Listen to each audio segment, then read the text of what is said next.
Legal. Então, vou me apresentar rapidinho. Eu trabalhei vários anos na Coca-Cola e foi lá que eu peguei na verdade, que eu aprendi, né, a trabalhar, aprendi sobre a minha primeira aprendizagem sobre negócio. Depois fiz trabalhos para Pesquisas, empresas, Itaú, Bombardier e outros lugares por aí. Também passei um tempo na Itália. E hoje eu sou professor de mestrado e doutorado ali na Unicinos. Eu ensino crescimento de pequenas e médias empresas e também comportamento organizacional, além de dar aula em alguns MBAs e na graduação, né, numa disciplina. E eu, junto com meu sócio, nós criamos a ABC porque, devido a uma insatisfação em relação à distância que normalmente existe da sala de aula para o mundo real dos negócios, né? O que acontece? A gente realmente viu que existe esse distanciamento, ele é muito forte, principalmente aqui no Brasil. E, além disso, a maneira que se ensina a gestão, a gente não estava muito satisfeito também. Então, a gente decidiu chegar no mundo das pequenas e médias empresas com esse conhecimento, um conhecimento que está codificado de uma maneira muito diferente do que normalmente se vê em sala de aula e mesmo na literatura de administração, que tende a ser uma literatura maçante, chata. Claro, tem livros muito bons, muito legais por aí, mas eles são em menor número. Então, a gente criou a ABC com esse objetivo. E aí, agora, a gente está produzindo, mais recentemente, uma série de conteúdos, tem entrevistado uma série de empreendedores, donos de startup. Esses dias eu entrevistei o Henrique Viana, da Brasil Paralelo, que está crescendo muito. A gente também dá consultoria para algumas startups, no caso a Gestão DS, que é para consultórios médicos. No passado, a gente trabalhou com o eGestor, que hoje é um dos maiores programas de gestão para pequenos negócios. Então, a gente trabalha com várias empresas que, me parece, têm modelos que podem ser muito semelhantes aos de alguns de vocês, né? Então, eu espero poder ajudar nesse ponto, tá, pessoal? Eu escrevi esse livro do lucro junto com o meu sócio, porque o nome ele é pouco comercial, né, pessoal? Vocês podem ver que é um nome quase que jesuítico, estou brincando, claro, mas a questão é que nós não tínhamos encontrado no Brasil um livro que mostrasse de maneira extremamente didática, extremamente simples, como todos os negócios funcionam, e o que tem que se fazer, e o que os negócios que lucram e crescem fazem. Tá? Então, o nosso objetivo foi colocar isso nesse livro, numa linguagem visual que é extremamente fácil, realmente, de compreender, e que coloca o que eu chamo hoje das leis da física dos negócios. Porque os negócios, eles têm as suas leis da física. É claro que as novas tecnologias, muitas vezes, na verdade, elas repaginam essas leis, mas elas continuam lá. Então, na verdade, essa é um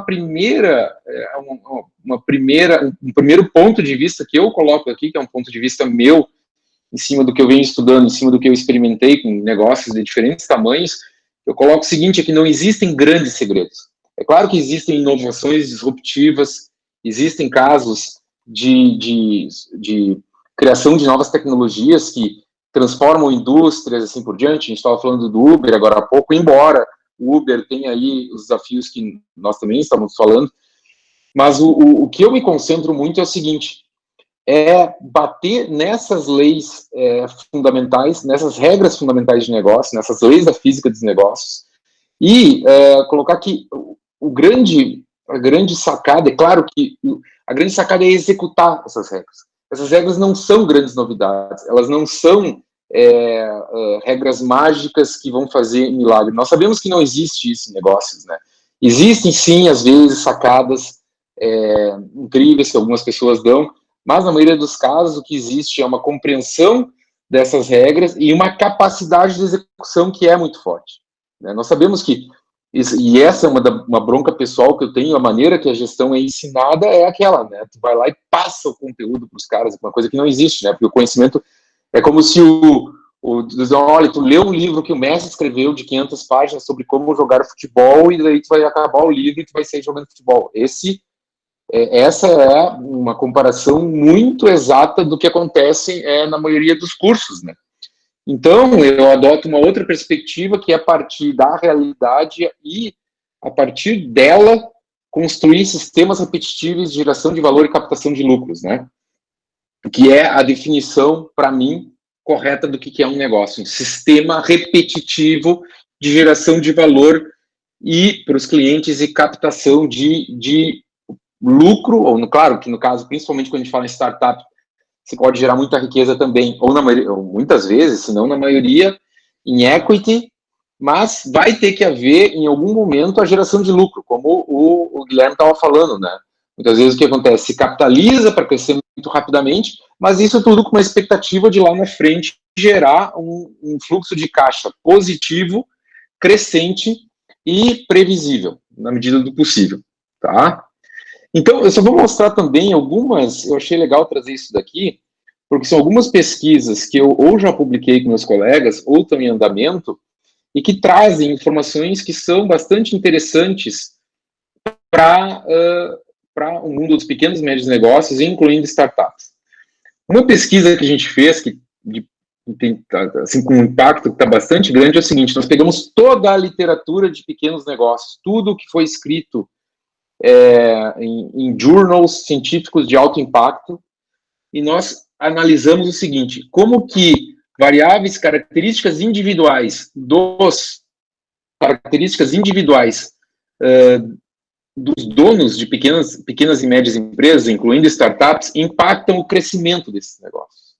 Então, nós analisamos toda a literatura que a gente acumulou, literatura empírica, tratam de um total de 109 mil pequenas e médias empresas ao redor do mundo. E o que nós encontramos é o seguinte: todas essas três variáveis têm um impacto positivo.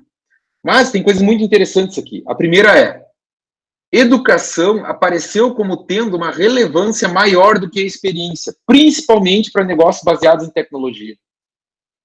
Então, nós podemos discutir isso, nós podemos discutir a metodologia, mas o que o dado duro mostrou foi isso, que não é que a experiência não seja importante. Inclusive, os beta dos dois, no caso, é uma medida estatística, mas elas são tanto semelhantes, mas a educação apareceu tendo um peso muito importante aqui, tá? Principalmente quando a educação é voltada para negócios. E aí depois nós temos a experiência e a idade. Normalmente, quando a gente pensa em startup, a gente pensa em públicos muito jovens e assim por diante, mas nós vimos que a idade, ela se comporta, essa variável, como um U invertido. Significa que, normalmente, quanto maior a idade do dono de startup, maior tende a ser o impacto no crescimento do negócio, tá? E, a partir de um determinado momento, começa a descer.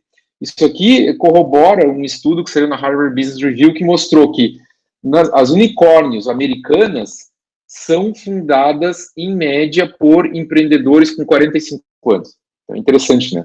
Por quê? Porque esses caras tiveram mais tempo para construir relações, acumular educação, experiência e assim por diante. Educação formal aqui, né?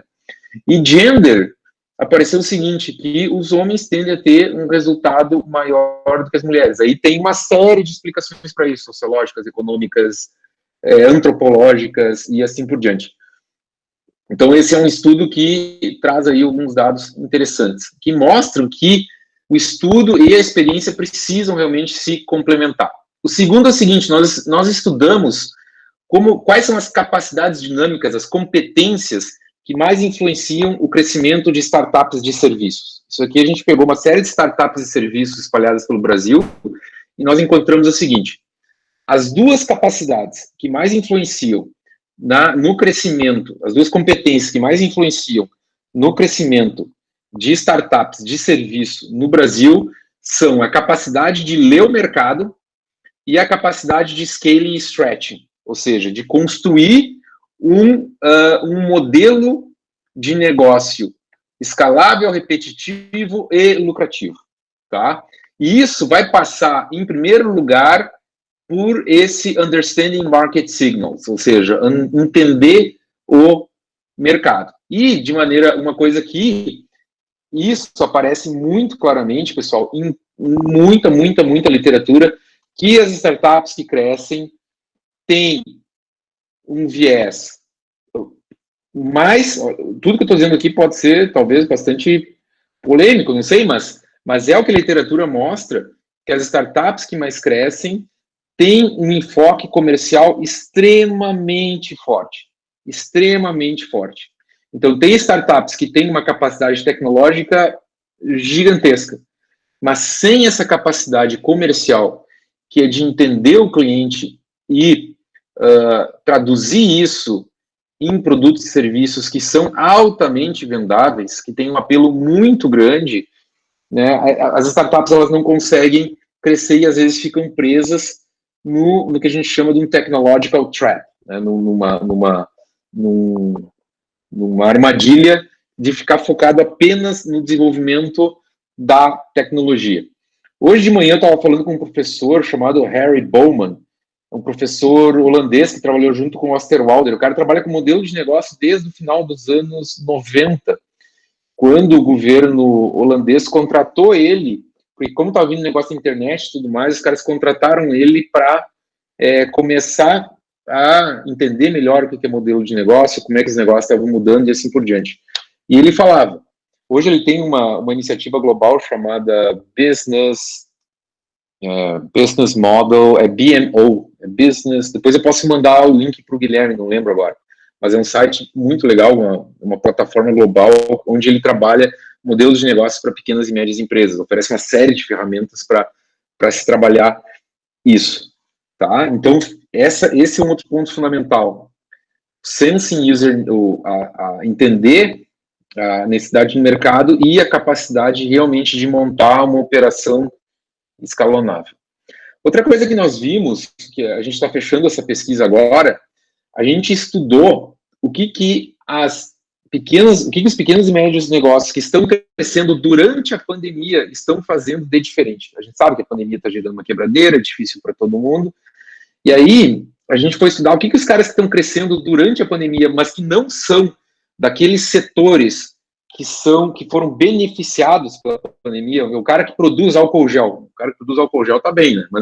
Mas pequenas e médias empresas de outros setores, o que esses caras estão fazendo para crescer? O que eles estavam fazendo antes e o que eles estão fazendo agora durante a crise? O que a gente encontrou é o seguinte, que o que eles estavam fazendo antes e durante era, primeiro, manter altas reservas de caixa. Essa questão do caixa, mas assim, é maciço. Toda a literatura vai bater muito, muito, muito fortemente que negócios que crescem e que são economicamente sustentáveis ao longo do tempo e que têm uma taxa de sobrevivência muito maior, mantêm reservas maiores de caixa. Tá? Isso aqui nós encontramos de novo, tanto antes da pandemia quanto durante. O que nós encontramos também é uma diversificação de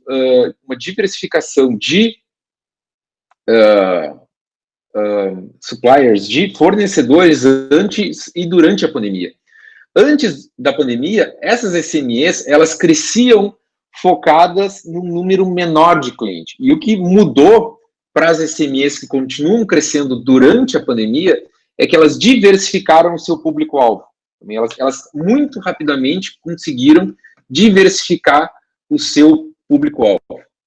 Tá? Pessoal, se vocês tiverem alguma dúvida, quiserem comentar alguma coisa ao longo da minha fala, por favor, fiquem à vontade, podem me interromper, tá? Um outro estudo que é esse aqui muito focado em startups, é o seguinte, a gente publicou esse ano esse estudo que analisa os antecedentes, consequentes e moderadores de modelos de negócio em pequenas e médias empresas. A gente também fez uma meta-análise, onde a gente pegou toda a literatura no tema, e a gente viu o seguinte, modelos de negócio baseados em eficiência tendem a ter um impacto menor na performance, incluindo crescimento, lucratividade e crescimento de pequenas e médias empresas, do que modelos de negócio baseados em inovação. Que não significa, claro, necessariamente inovação de produto e serviço. Pode significar, na maioria das vezes, na verdade, vai ser a inovação no próprio modelo de negócio, tá? E nós verificamos o seguinte, que para startups baseadas em eficiência crescerem, o modelo de negócio, elas têm que tender a ter um tamanho maior. E essas de inovação precisam de determinadas competências, incluindo quais? De novo, scaling, aquela de escalar, a parte comercial, principalmente, e assim por diante, tá? E aí tem outras pesquisas que nós estamos fazendo. Essa aqui foi uma que nós falamos, eu acho que comentamos contigo, né, Guilherme, e com o Sandro também, tá? Isso, e com o Sandro também, que a gente está analisando o perfil do empreendedor, mas numa perspectiva expandida para ver como que o capital social dele, humano, psicológico e a orientação empreendedora, como que eles interagem e como que essa interação, qual que é a interação que está presente nos empreendedores que crescem muito, ou seja, quais são as configurações psicológicas e de perfil e social que estão presentes nos empreendedores de alto crescimento. Então, isso dá para mostrar que a gente faz... Isso foi uma virada que eu fiz na minha carreira, de fazer muita pesquisa prática e empírica para descobrir o que realmente está funcionando lá na ponta, tá? Bom, isso daí era parte de pesquisa. Agora eu vou trazer para vocês a ideia geral do livro e eu vou trazer o que é comum, então, quais que são os desafios que todos os negócios vão ter para crescer. E depois eu vou pedir para o Guilherme, ou o Guilherme mesmo pode mandar para vocês um material desse livro.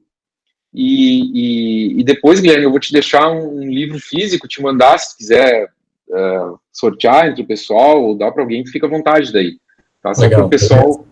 E aí também vai ter o digital aí, tá, pessoal? Então, legal, o que a gente... Qual que é o ponto, pessoal? O ponto é o seguinte, todo negócio, ele é formado por esses 5 itens aqui, tá? Produto e serviço, que é o mercado também, lucro, dinheiro, pessoas e investimento. Negócios que crescem e lucram muito, eles têm muito bem alinhados esses 5 pontos. Então, o que acontece? O que nós vimos é que, a longo prazo, não existem produtos e serviços lucrativos. O que existem são negócios lucrativos. O importante é alinhar todo o negócio em torno como uma máquina repetível de geração de lucro. Porque o ponto é, eu posso ter um ótimo produto e posso ter um péssimo negócio. Eu posso ter ótimas pessoas, posso ter um péssimo negócio. Eu posso ter ótimas margens, posso ter um péssimo negócio. Posso ter um ótimo prédio, ótimos investimentos e ter um péssimo negócio. Posso ter muito dinheiro em caixa e ter um péssimo negócio. É preciso alinhar e vencer em todos esses 5 pontos para que o negócio realmente ele seja lucrativo e que possa crescer de maneira sustentável. E quando eu falo sustentável aqui, eu não falo em termos ambientais e sociais. Nesse momento, eu estou falando em sustentabilidade financeira. Tá? Bom, produto e serviço. Produto e serviço é o seguinte, o objetivo de produto e serviço, em termos financeiros e econômicos, é captar e reter cliente lucrativo. Então, assim, o meu produto e meu serviço, ele é um meio para eu captar e reter cliente lucrativo. Cliente lucrativo, né? Ou seja, eu preciso vender muito a preços que normalmente me ofereçam ótimas margens de lucro. Opa, quando a gente entra numa lógica de startup, isso pode mudar. É claro que eu posso vender muito com margens menores, olhando o quê? Olhando uma base de usuários, uma base de clientes extremamente grande. Mas isso vai depender, de novo, do modelo de negócio da startup. Porque se ele vender produtos digitais é uma coisa. Se ele trabalhar com produtos, propriamente dito, com produtos tangíveis, isso tudo se torna muito mais complicado. Eu vou ter repercussões na minha equação de lucro e na minha operação e na minha complexidade de gestão que podem comprometer o negócio como um todo. O que a literatura diz sobre produtos e serviços? Isso aqui é muito legal. Diz o seguinte, que negócios, startups que crescem muito rapidamente, tendem a, no começo, ter um escopo de produtos muito reduzido.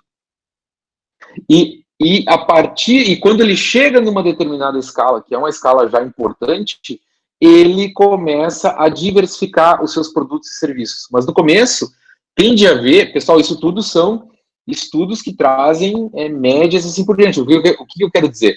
Eu quero dizer que cada startup vai ter a sua situação particular, mas de maneira geral, o que a literatura mostra é que negócios que crescem muito velozmente, no começo, têm um escopo reduzido de produtos e ou serviços, né?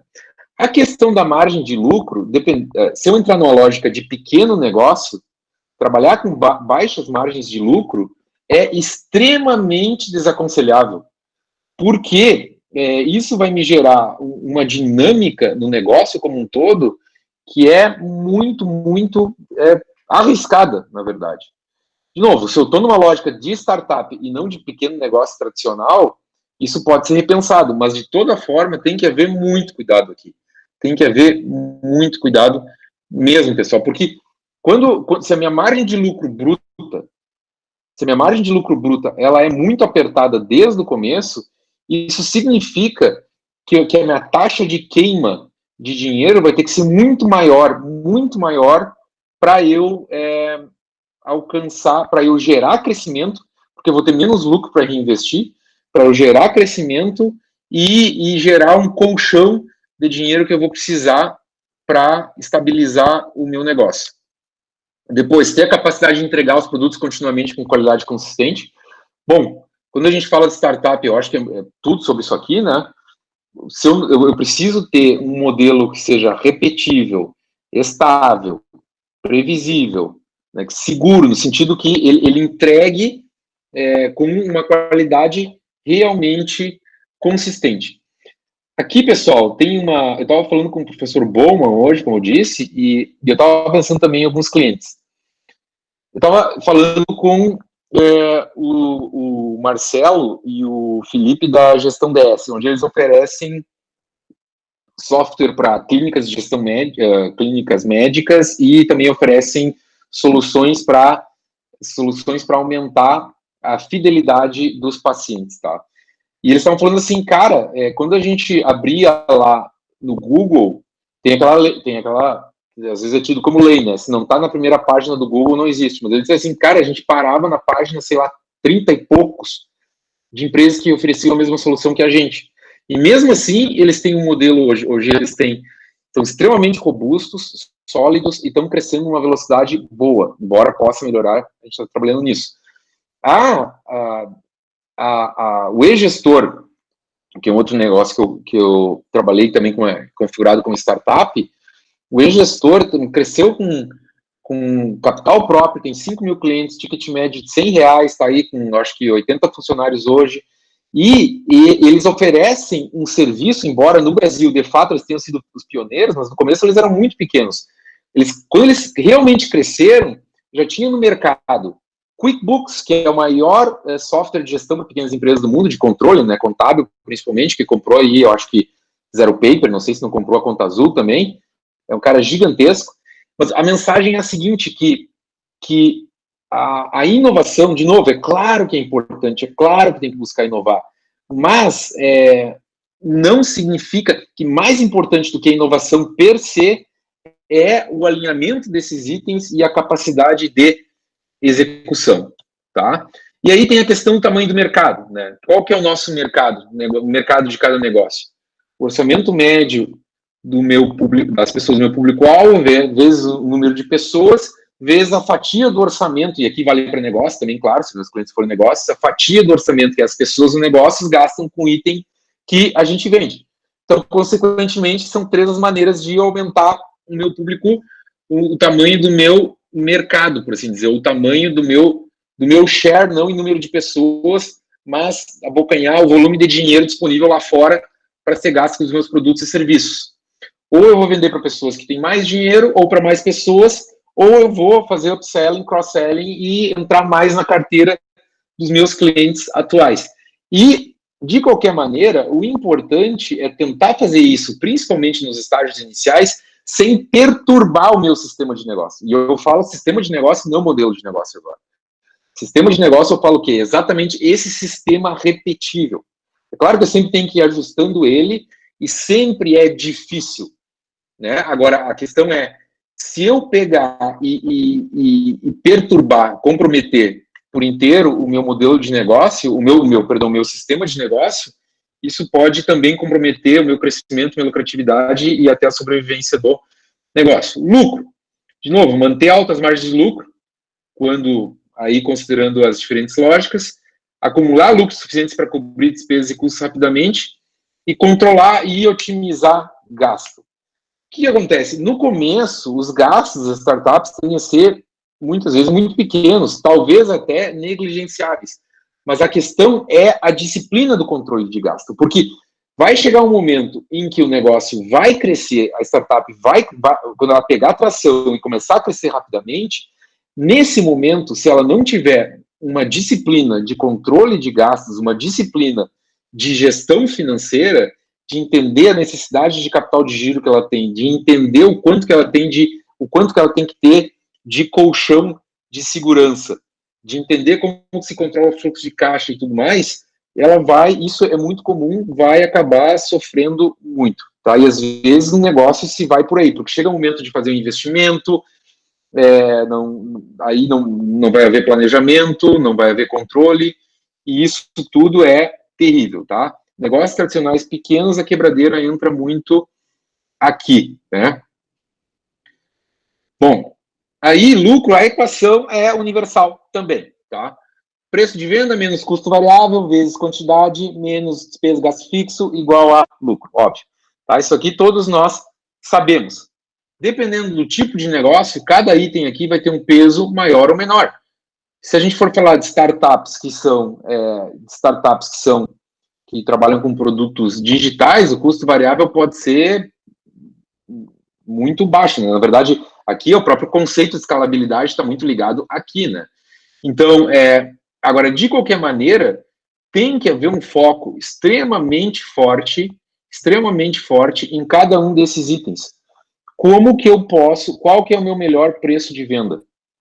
Como que eu posso trabalhar para, eventualmente, aumentar o meu preço de venda sem diminuir a minha velocidade de crescimento? Como eu posso trabalhar o meu mix de produtos e serviços? Tem toda uma área de estudo em cima disso, você sabe? A parte de precificação e a parte como os preços são apresentados. Isso é uma coisa que tem uma influência nas vendas que realmente é super impactante. Então, eu entro lá no site. Plano premium, plano standard, plano sei lá o quê. A maneira que os preços são apresentados, a maneira que tudo isso que isso é configurado pode ter um impacto muito grande. Tá? Aqui nós já falamos de despesas gastos fixos, né? E a quantidade, para quem trabalha com fornecedores aqui, vai ter um impacto gigantesco, porque a minha margem bruta é essa menos essa, né? Sem falar da parte de impostos, que sempre que é o nosso maior sócio, o governo. E essa é a fórmula que é a mesma para todo mundo. Dinheiro. Aqui entra uma questão que o Guilherme comentou antes, né? Comentou no começo ali, né? Da importância do dinheiro.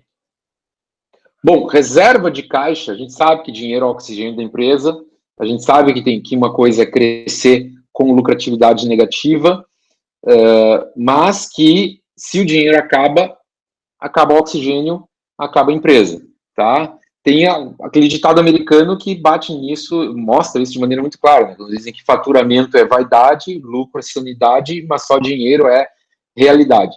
Então, o que acontece? No final das contas, o que importa é gerar um fluxo de caixa positivo, crescente e, na medida do possível, previsível, tá? Com retorno sobre o investimento. Então, construir e manter reservas robustas de dinheiro. No começo é empresa rica, dono pobre. Né? Isso aqui é outra constante que se vê. Isso aqui lá, o Henrique Viana estava me falando do Brasil Paralelo. Começaram com 13 mil reais, hoje tem 100 e poucos mil assinantes. E gestor, começaram também com quase nada. O Gestão DS, começaram com 900 reais. E no começo, o que é? Reinvestimento maciço. Primeiro, construção de um caixa robusto. Eu estava falando com a Dobra, né, empresa de carteiras de papel, o pessoal conhece aí, saiu dando ensinos, né? Eu estava entrevistando eles agora durante o período de pandemia. Quando começou a pandemia, eles tinham 6 meses de caixa.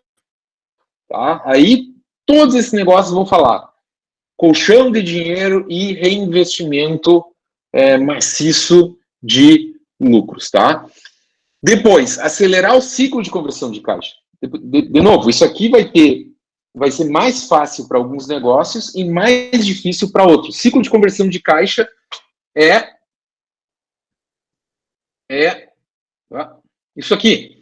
Ou seja, em quanto tempo o dinheiro que eu gasto retorna na forma de vendas. Tem negócios pequenos, médios, grandes, gigantescos hoje, que a estratégia está baseada no ciclo de conversão de caixa. O exemplo mais notório é a Amazon, certamente. A Amazon, primeiro, tem uma reserva de dinheiro infinita, estou brincando, mas gigantesca. A Apple tem lá 300 bilhões de dólares em caixa. E o que esses dois negócios fazem? Bom, a Apple trabalha com margens gigantescas de lucro, né? A gente sabe que que a Apple vende 20% de celulares no mundo e fica com 90% dos lucros líquidos dessa indústria específica no mundo. O que a Amazon faz?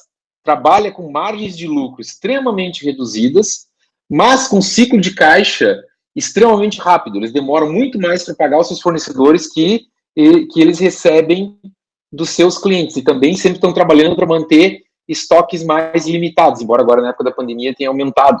Isso é uma coisa que os negócios que estão vencendo durante a pandemia, por isso que é tão importante diversificar fornecedores, né? Só um dado, uma curiosidade, 47% dos negócios no Brasil estão sofrendo problemas de abastecimento, metade, quase. Então, isso aqui é importante. Se eu conseguir encaixar isso no meu modelo de negócio, que eu consiga ter um ciclo de caixa extremamente rápido, isso vai naturalmente me trazer uma vantagem competitiva, vai funcionar como um motor de crescimento que realmente funciona de maneira muito, muito, muito efetiva. Outra coisa, quanto mais longo for o meu ciclo de conversão de caixa, mais dinheiro eu vou ter que ter para crescer, mais dinheiro eu vou ter que captar fora, mais reservas de dinheiro eu vou ter que ter. O ciclo de conversão de caixa é um elemento dos negócios lucrativos que muitas vezes não é dada a devida atenção para esse elemento aqui. E depois, nós já tínhamos falado, controlar e prever os movimentos de caixa. Tá? E depois aqui, claro, existe uma série de técnicas assim por diante para liberar caixa e poder usar esse dinheiro, destravar o balanço e usar esse dinheiro para reinjetar no crescimento do negócio. Investimento, tá? Investimento é aquilo que eu falei.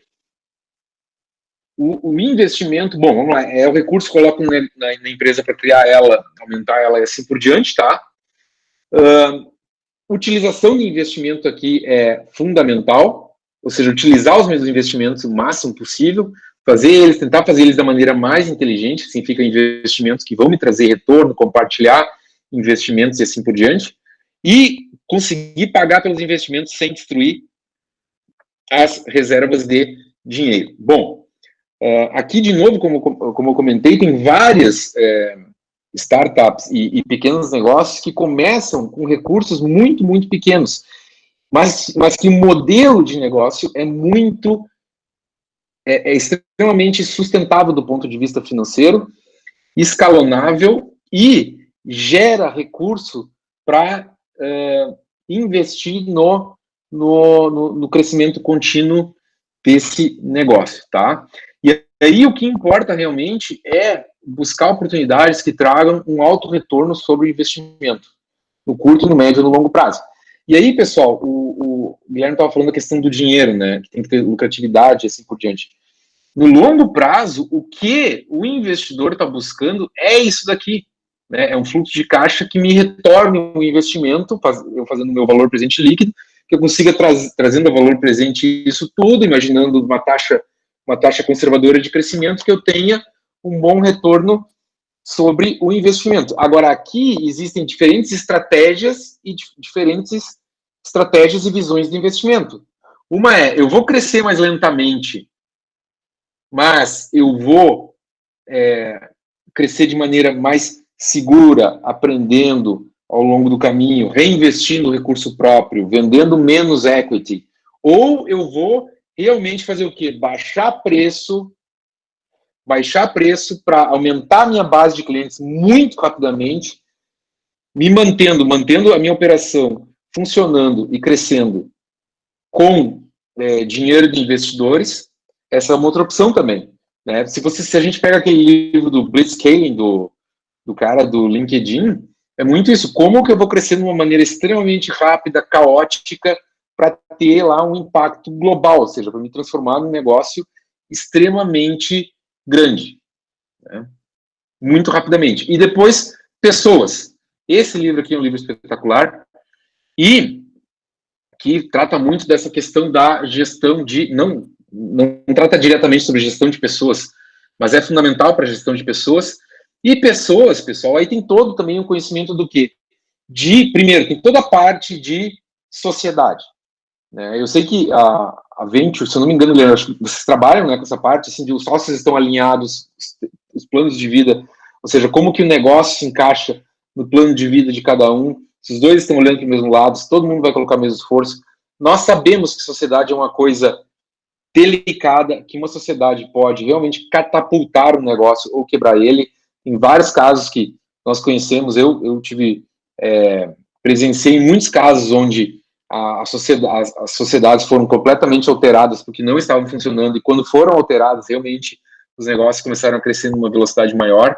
E ponto, então, fundamental, além disso, o que é? É ter sistemas, o que o Charan chama de sistemas sociais, de manter todo o negócio conectado aos seus clientes. O que isso significa? Significa que eu tenho que ter todo mundo ciente, de um modo ou de outro, do que o mercado precisa. Eu tenho que ter mecanismos para todo mundo ter esses contatos com o mercado em diferentes momentos. E todo mundo tem que ter claro qual que é o meu papel dentro dessa startup para gerar crescimento e lucratividade. Tá? Então, assim, porque o fato é que, normalmente, quando as empresas vão crescendo, as atribuições começam a se tornar mais burocráticas, né? Principalmente você começa a ver departamentalização e assim por diante. Então, isso é particularmente importante para aquelas empresas que já cresceram em determinado ponto. Porque aí, todo mundo começa a se fechar em silo, começa a haver um alienamento em relação ao mercado, o trabalho em time começa a perder força, e as pessoas não entendem mais como que elas contribuem para o crescimento e a lucratividade. Daí a gente pode pensar, sim, mas isso daí se resolve com incentivo, meta de venda, isso, aquilo. Sim, mas aí tem um problema que a gente chama de surrogation, que é as pessoas, nós todos, naturalmente, temos uma tendência natural de focar no incentivo e esquecer da estratégia que gerou aquele incentivo, da estratégia para a qual foi construído aquele incentivo. Tá? E quando isso se torna um problema crônico, o impacto na performance do negócio pode ser realmente muito ruim. Tá? E aí todo negócio tem esses três papéis. A startup, no começo, vai ser o próprio empreendedor, mas toda startup vai ter que ter execução, a visão empreendedora e o gestor. Eu trabalho hoje mais no ensino dessa parte aqui. Quais são os indicadores? Como controlar? O que tem que ser visto? Em que direção está indo esse barco? Está mal? Está ruim? Onde que a gente pode encontrar recursos para crescer? Então, é mais aqui que é a parte que a maioria do pessoal acha a parte chata, né, pessoal? Mas a questão é que sem esses três elementos, que, de novo, no começo da startup vão estar concentradas numa pessoa ou no time empreendedor, e na medida que vai crescendo, isso tudo vai se através de contratações e de delegações, isso tudo vai se redistribuindo dentro da governança do negócio. Se um desses caras faltar aqui, já era, tá? E aí, tá aqui o professor Bauman, tem cara do professor Pardal, né? E daí eu estava falando com ele de manhã e a gente estava falando muito dessa questão da inovação. E ele disse assim, olha, Diego, na minha experiência é o seguinte, negócio, cliente, o cliente, o produto, o cliente, o mercado, né? O produto e o negócio. São essas três coisas que todo mundo tem que ter obsessão, na opinião dele. O produto, o cliente e o negócio. Como que eu alinho os três? E essa ideia de alinhamento ficou muito forte na fala dele. Como que eu alinho tudo isso como que eu alinho esses 5 elementos que nós vimos aqui para gerar realmente um negócio que é mais rápido, mais enxuto, mais focado em gerar receita lucrativa e crescimento. Então, são 50 minutos, era isso aí, Guilherme. Era isso aí, não, era tudo isso aí. Obrigado, Diego, pela abordagem e explanação, realmente. E eu gosto que tu coloca justamente naquela imagem ali as pessoas no centro, né? Tudo são pessoas, né?